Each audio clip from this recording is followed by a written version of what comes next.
विकी गैरिरो एक बार फिर से डब्ल्यूडब्ल्यूई में वापसी करने के लिए पूरी तरह से तैयार है। अब देखना ही होगा कौन से रोल पे आती हैं और क्या एक बार फिर से मैनेजर बनेंगी। और इसी के साथ केविन ओवेंस ने एक बड़ी अपडेट दी है अपनी इंजरी के ऊपर और बता दिया भाई कब तक सर्जरी के बाद और फिट और फाइन हो जाएंगे। और इसी के साथ हम लोगों को चैट गेबल की इंजरी के ऊपर भी एक बड़ा अपडेट मिला। तो बिना किसी तरीके चैनल को सब्सक्राइब कर शुरू कर न्यू चैट रेसलिंग। तो वीडियो की शुरुआत करते हैं हम लोग यहाँ पर केविन ओवेंस की अपडेट से। केविन ओवेंस ने आज भाई एक अपडेट दी है और बताया है, उस अपडेट में साफ कर दिया है कि उनकी इंजरी जो हुई थी उसके बारे में बात की है और बताया है जो उनको गर्दन में इंजरी हुई थी, नेक इंजरी, वो तो ठीक हो चुकी है, वो फिट एंड फाइन हो चुकी है। अब उससे कोई दर्द नहीं हो रहा है केविन ओवेंस को। और केविन ओवेंस अब पूरी तरह से गर्दन की चोट से पूरी तरह से रिकवरी कर चुके हैं। अब इस रिकवरी के बाद एक और दिक्कत उनके सामने आ चुकी है, क्योंकि उनको जब स्टील केज पे फेंका गया था, यानी कि अगर देखा जाए लैडर पे, तो उनकी रीढ़ पे, बैकबोन पे आ चुकी है एक बेहतरीन सी यानी कि तगड़ी यार बहुत ही ज़्यादा खतरनाक चोट। और उस चोट के ज़रिए अभी तक वो डब्ल्यूडब्ल्यूई से वापसी नहीं कर पाए हैं। और अगर हम लोग बात करें, उन्होंने अपडेट में साफ बता दिया और अपडेट देते हुए बताया कि डॉक्टर्स ने उनको ये कहा है भाई तुम अगर फाइट करते हो तो इसमें तुम्हारी जान भी जा सकती है और कुछ गंभीर चोटें भी आ सकती है, तो ठीक यही होगा कि अभी तुम रेसलिंग से दूर ही रहो। और फाइनली ये भी बता दिया गया है कि केविन ओवेंस अपनी सर्जरी को लेकर के बहुत ही ज़्यादा उत्साहित हैं और चाहते हैं जल्द से जल्द उनकी सर्जरी हो जाए। पर डॉक्टर्स का कहना यह है, सर्जन का कहना यह है कि भाई अभी तो हो नहीं सकती उनकी सर्जरी के लिए उनको इंतज़ार करना होगा। और वो हो सकती है भाई सिर्फ जुलाई में। जुलाई का इंतज़ार केविन ओवेंस को बेसब्री से है। जुलाई में वो अपनी सर्जरी करवाने के बाद फिर देखना होगा रिकवरी के बाद, सर्जरी के बाद जब रिकवरी हो जाएगी पूरी तरह से, तब हमको डब्ल्यूडब्ल्यूई में देखने को मिल जाएंगे। तो केविन ओवेंस की तरफ से ये बड़ी अपडेट हम लोगों को मिली है जो कि बहुत ही अच्छी है। और इसके साथ हम लोग बात कर लेते हैं एक और बड़ी अपडेट की, जो कि है चैट गेबल की तरफ से। चैट गेबल भी भाई अपनी इंजरी से जूझ रहे हैं और उनकी रिस्ट में यानी कि हाथों में, कलाई में आ चुकी है एक इंजरी। और इस इंजरी के कारण अब वो भी कुछ दिनों से डब्ल्यूडब्ल्यूई में बाहर चल रहे हैं और देखना होगा उनकी भी सर्जरी क्या होगी भाई, कितनी लंबी चलने वाली है और कितने दिन लग सकते हैं चैट गेबल की रिकवरी के लिए। और ये भाई एक शॉकिंग न्यूज़ थी, क्योंकि चैट गेबल ऐसे सुपरस्टार हैं जो कि बहुत ही बेहतर मूव दिखाते हैं। और इसी के साथ अगर हम लोग बात करें तो उनकी इंजरी अगर ज़्यादा लंबी ना ही चले तो ठीक है।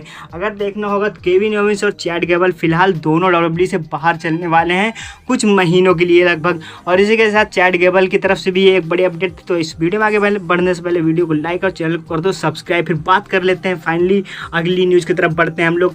वो न्यूज़ है लिव मॉर्गन से रिलेटेड। लिव मॉर्गन जब से इंजरी हुई, उनको इंजरी से भाई बाहर हुई है डब्ल्यूडब्ल्यूई से, तब से एक बड़ी न्यूज़ निकल कर सामने ये निकल कर के आ रही है। अपडेट यह है कि अब जजमेंट डे को चाहिए एक नया मैनेजर के तौर पे काम करने वाली, तो यानी जजमेंट डे के लिए और डोमिनिक मिस्टेरियो के लिए काम करने के लिए यहाँ पर आ सकती हैं विकी गैरिरो। और विकी गैरिरो को अभी फ़िलहाल मैनेजर भी बनाया जा सकता है वुमेन्स डिवीज़न के लिए, क्योंकि वुमेन्स डिवीज़न के लिए कोई मैनेजर अभी फ़िलहाल उतना तय है नहीं। और वुमेन्स डिवीज़न में अगर एक वुमेन्स मैनेजर होगी तो सभी वुमेन्स रेसलर को बहुत ही ज़्यादा आसानी होगी। और अभी जो न्यूज़ निकल करके सामने आई है, उस न्यूज़ के मुताबिक अगर हम लोग माने तो विकी गैरिरो नंबर 1 कंटेंडर हैं वुमेन्स डिवीज़न की मैनेजर बनने के लिए। और इसी के साथ वो बहुत सारे सुपरस्टारों के साथ पहले भी काम कर चुकी हैं और इससे उनको एक एडवांटेज मिल जाती है कि विकी गैरिरो आती हैं और वहाँ पर मैनेजर बनने से जो काफ़ी बातें करने में आसान हो जाती है वुमेन्स डिवीज़न की रेसलर्स को।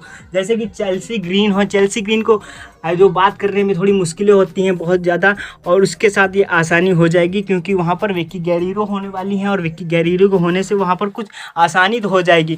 और इसी के साथ हम लोगों को अगर बात करें तो विकी गैरिरो को आने से डब्ल्यूडब्ल्यूई में मैनेजर जब बनाया जाएगा वुमेन्स डिवीज़न का, तो इस पर जो है वो कुछ अच्छे मैचेस भी देखने को मिल सकते हैं, अच्छी स्टोरी लाइन भी हम लोगों को देखने को मिल सकती है। क्योंकि जब पहले विकी गैरिरो था तो काफ़ी इंटरेस्टिंग स्टोरी लाइन हम लोगों को देखने को मिल जाती थी और कुछ फ़नी से मोमेंट भी देखने को मिल जाते थे। तो वो सब बैक होने वाले हैं, इनकी वजह से वापसी आने वाला है, फिर से हम लोगों को देखने को मिलने वाला है। और ये हुआ है पूरी तरह से यहाँ पर लिव मॉर्गन की इंजरी की वजह से। अगर लिव मॉर्गन की इंजरी ना होती तो ये सब प्लान भी ना होता कि ये सब हो सकता है। और इसी के साथ हम लोग बात करें तो विकी गैरिरो आएंगी तो वो डोमिनिक मिस्टेरियो की तरफ भी काम कर सकती हैं कुछ थोड़ा बहुत, और इसके साथ ही जजमेंट डे की तरफ। और इसके साथ ही ये एडवांटेज भी होगा जजमेंट डे के लिए कि विकी गैरिरो अगर आती हैं तो ज़्यादा सपोर्ट वो कर सकते हैं जजमेंट डे की जो टीम है, यानी कि जो अगर हम लोग बात करें उनकी टीम की तरफ से अच्छा जो मैचेस मिल सकते हैं उनकी टीम के मेंबर्स को। और इसके साथ अगर हम लोग बात करें वुमेन्स डिवीजन के लिए तो अच्छा ही है, क्योंकि विकी गैरेरो आएंगी तो मैचेस अच्छे बुक हो सकते हैं। अब देखने वाली बात ये होगी कि अब उनकी भाई हम लोगों को कब तक WWE में देखने को मिल जाएंगी। फिलहाल न्यूज़ कुछ सामने आई नहीं है कि कब तक उनकी वापसी तय हो रही है WWE में, पर ये बात तो पूरी तरह से कंफर्म है कि WWE में एक बार फिर से विक्की गैरेरो एज अ मैनेजर वापसी करने वाली हैं, वो वुमेन्स डिवीजन के लिए। तो आज की कुछ बड़ी अपडेट आप लोगों को पता चल चुकी है। अपडेट कुछ ऐसी है Vickie Guerrero, Kevin Owens and Chad Gable वाली। तो आप लोगों को अपडेट कैसे लगी कमेंट करके जरूर बता देना, और साथ साथ वीडियो को लाइक कर देना, चैनल को कर देना सब्सक्राइब। मिलेंगे हम लोग नेक्स्ट वीडियो में।